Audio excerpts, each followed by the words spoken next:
कोशिश करी है, हमने भ्रमण भी किया है जगह जगह, हमने ताकीद भी करी है, बट चूँकि जो पीएचसी है वो 9 to 4 फंक्शन करती है, it's more of a day care, और वहाँ एडमिशन की सुविधा नहीं होती है, केवल कंसल्टेंसी या कोई छोटी मोटी दवा वगैरह देने का रहता है।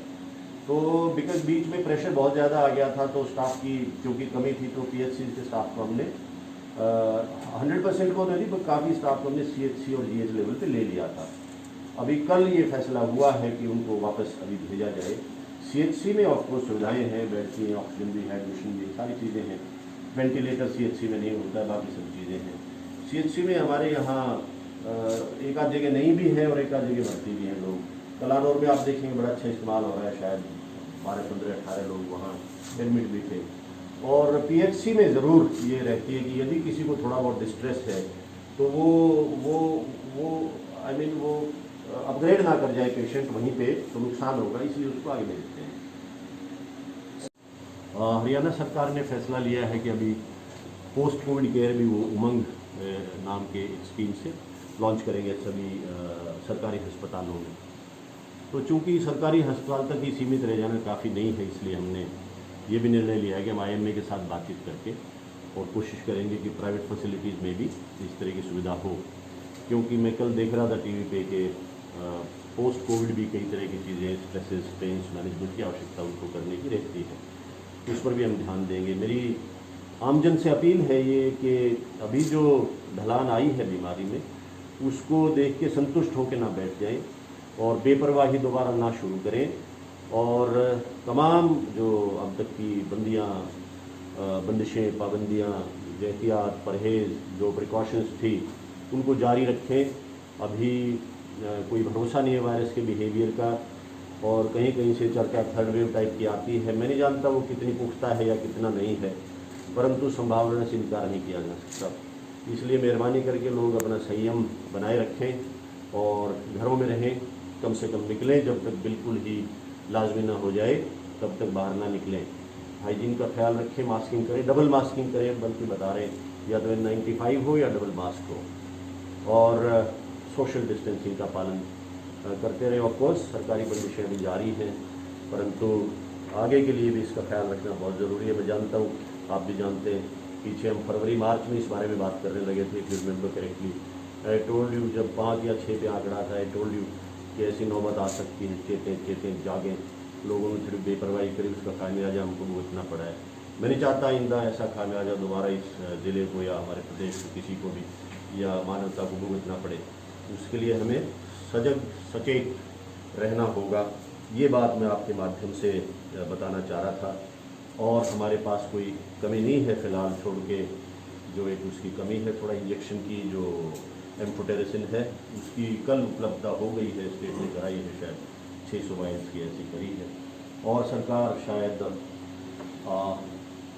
एक मेरे ख्याल मिलियन के आसपास बाहर से भी मंगाने की ट्राई कर रही है, उसके लिए ग्लोबल कुछ करेंगे।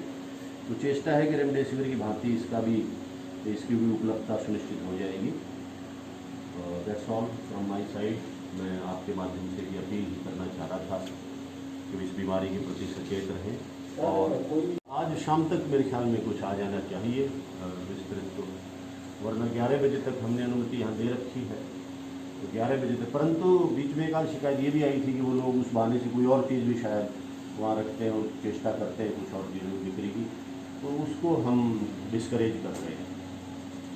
सर, ब्लैक फंगस के तो केसेस आ ही रहे हैं, पिछले 2 हफ्ते में प्रेजेंट अगर बात करें की, वाइट फंगस का भी पिछले 24 घंटे में एक मामला सामने आया, तो उसके क्या दिशा निर्देश हैं, क्या वो अलग है इस केस से?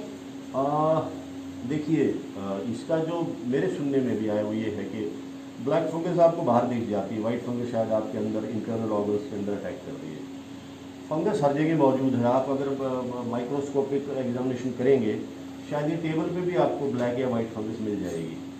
आप ब्रेड पुराने रख देंगे, पड़ी रहेगी, उस पर मिठाई पे लग जाएगी, वो सफ़ेद होती है, फिर वो हरा होती है, फिर वो ब्लैक हो जाती है।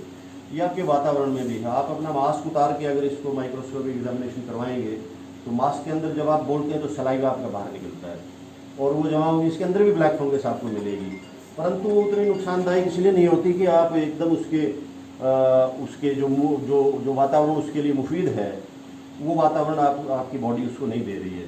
कि आपकी इम्यूनिटी कॉम्प्रोमाइज़ है, आप ऑक्सीजनेशन पे चल रहे हो लंबे टाइम से, आप बहुत प्रोलॉन्ग्ड इस्तेमाल कर रहे हो स्टेरॉइड्स का, अभी आप वेंटिलेशन से उतर के आए हो, इम्यूनिटी ज़ीरो है, तब वो आपको अपना घर बना लेगा। तो ये हर जगह है वातावरण में, जहाँ इम्यूनिटी अब लो चली गई है, ये कोल्ड ट्रीटमेंट की वजह से और कारणों से, या किसी को शुगर है और कुछ है, उनको ये ज़्यादा प्रभावित कर रही है। सर जो छोटे जैसे सुधार है तमाम तबकों के और लोगों के प्रयासों से, आमजन में भी जागरूकता आई है, शायद उसका भी ये परिणाम है।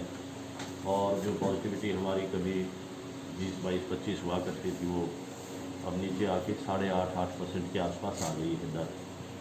पीजीआई का आज का जो कल शाम तक का पॉजिटिविटी था वो 7.5 के आसपास है, हमारे ज़िले का 8.5 के आसपास है। तो रफली ये 7.5-8 के बीच में रेंज कर रहा है। And we are one of the better districts, कई ज़िलों में और भी ज़्यादा गई है। मेरे पास ख़ास तौर पे बात जो करने के लिए वो ये है कि लोगों को हाइजीन का बहुत ज़्यादा ख्याल रखना होगा।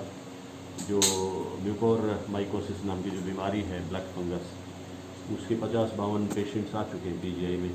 ऑफकोर्स हमारे अपने रोहतक के तो वो सब नहीं है, अपने 2-3 ही लोग हैं शायद जो मैं जानता हूँ, और बाकी ज़िलों के भी लोग हैं, कुछ करनाल में भी लोग भर्ती हैं, कल्पना चावला में 1-2 कैजुअल्टीज़ भी शायद हो गई हैं इसकी वजह से। तो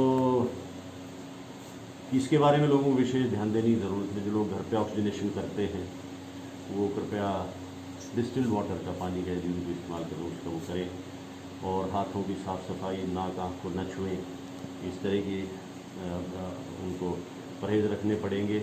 हमने और सरकार ने भी डॉक्टर कम्युनिटी से, मेडिकल कम्युनिटी से भी दरख्वास्त करी है कि स्टेरॉइड्स का इनडिस्क्रिमिनेट यूज़ न किया जाए और ऑक्सीजनेशन का भी इनडिस्क्रिमिनेट यूज़ न किया जाए। जहाँ तक संभव हो लोगों को यदि कोई डिस्ट्रेस है छोटी मोटी, तो वो हवा पे बेस्ड जो रूम एयर से सक करके ऑक्सीजन देता है, ऐसे कंसनट्रेटर का इस्तेमाल कर लें। इसके अलावा हमने बच्चों के लिए ख़ास तौर पे CCIs में और बाल भवन इत्यादि में हमने कहा है कि बच्चों के लिए कुछ एक्टिविटीज़ चलाएं ताकि वो अवसाद का शिकार न हो और उनकी एनर्जी एक अच्छी दिशा में चैनलाइज हो जाए। यही चीज़ हम स्कूलों के लिए भी कर रहे हैं, D और DW के मार्फत, कि बच्चों को इंगेज रखें ताकि ऐसे माहौल में वो डिप्रेशन या अवसाद का शिकार न हो जाए।